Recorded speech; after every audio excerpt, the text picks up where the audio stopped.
Hello friends, कैसे आप सब लोग and thanks for watching my channel. तो इस यहाँ पे हम जो वीडियो के स्टॉक के बारे में डिस्कस करेंगे वो है वेंटेज नॉलेज एकेडमी लिमिटेड, एक बीएससी में लिस्टेड शेयर है। देखिए, मैं दो चीज़ बताऊंगा। एक तो इसका प्राइस चार्ट। अगर आप टेक्निकली खाली प्राइस चार्ट को देखेंगे तो आपको नो डाउट दिखेगा कि ये शेयर प्राइस बहुत स्ट्रांग है। और यहाँ पे देखिए सर्किट टू सर्किट मूव्स लगते रहते हैं। देखिए, सबको सर्किट टू सर्किट मूव पसंद है, मुझे भी बहुत ज़्यादा पसंद है। लेकिन बात यह है कि ये सर्किट टू सर्किट मूव्स को बैक कौन कर रहा है। ठीक है, क्या फंडामेंटल बैकिंग है। मैं बहुत अच्छे फंडामेंटल की नहीं, लेकिन भाई कमा धमा रहा है कि नहीं, एकदम नॉर्मल लेवल पे भी। ठीक है, तो 100 रुपये में 5 रुपये तो बचा है, ऐसा वाला हिसाब किताब है। तो यहाँ पे अगर आप हम टेक्निकली देखेंगे तो देखिए फ्रेश ब्रेकआउट हुआ है। किसके ऊपर फ्रेश ब्रेकआउट हुआ है? 36 और 42 के ऊपर यहाँ पे आपको फ्रेश ब्रेकआउट दिखेगा। तो टेक्निकली तो यहाँ पे एक ब्रेकआउट हो चुका है। और ये शेयर अगर आप 2017 के लो से देखेंगे तो नहीं करके 18,000% का रिटर्न दे चुका है। लेकिन इसका दूसरा पहलू है, नंबर वन, ये 400 के पी पे है लगभग। नंबर टू, ये अपने बुक वैल्यू से 50 गुना है। नंबर थ्री, यहाँ पे प्रोमोटर्स की होल्डिंग दबा के कम हो गई है। और यहाँ पे 95% पब्लिक लिस्टिंग है, पब्लिक की होल्डिंग है। ठीक है, वो किसके पास कितना है वो एक बात है, लेकिन बात यह है कि यहाँ पे प्रमोटर्स का हिस्सेदारी पहले ही कम था, 3 साल पहले कम था, अभी और कम हो गया है।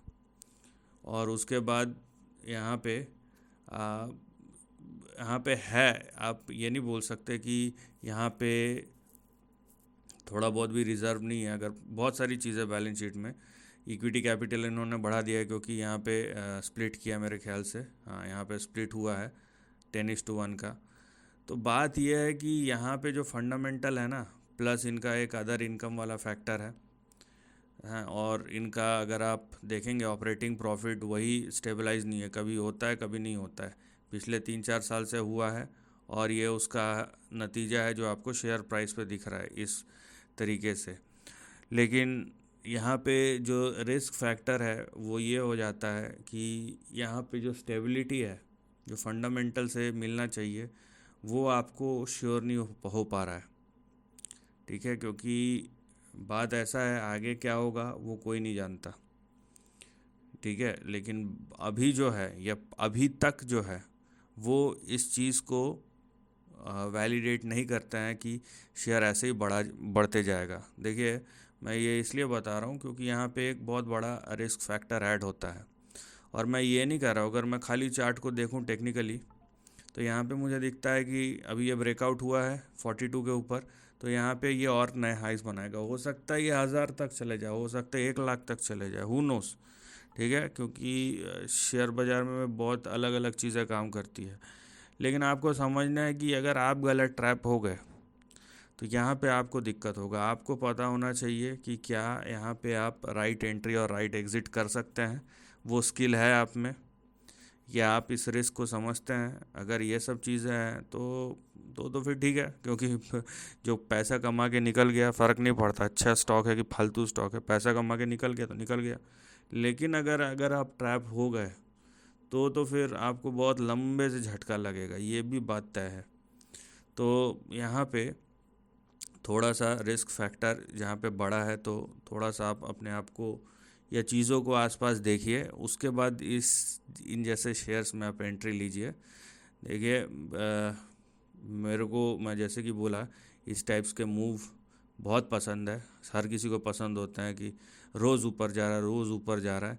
लेकिन डर इसलिए लगता है कि अगर फंडामेंटली बैक्ड है तो ठीक है, क्योंकि वो स्ट्रेच हो सकता है।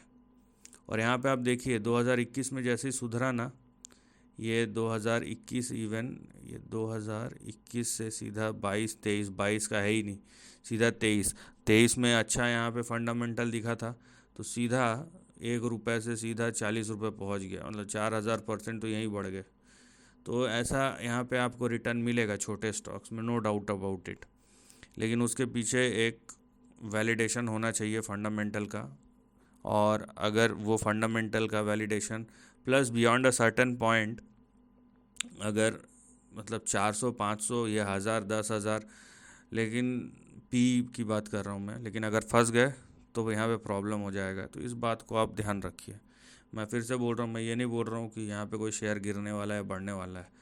शेयर हो सकता है 1 लाख के 1 करोड़ रुपए तक भी चले जाए शेयर, हु नोज़, क्योंकि टेक्निकली तो अभी स्ट्रांग है, लेकिन क्या उसको फंडामेंटल बैकिंग मिल रहा है या नहीं मिल रहा है, और अगर अभी मिल रहा है तो क्या वो कंसिस्टेंट है या नहीं है, ये एक बहुत बड़ा सवाल है। और जहाँ पे प्रमोटर्स अपने हिस्सेदारी बेचे जा रहे हैं, अगर इतना ही अच्छा होता तो बेचने की ज़रूरत नहीं है ना। और ये कोई बड़ी कंपनी नहीं है, ये छोटी सी कंपनी है। इसका मार्केट कैप अगर आप देखेंगे तो 500 करोड़ का मार्केट कैप है यार, एकदम छोटा सा स्टॉक है। तो this is the end of the video, thanks for watching.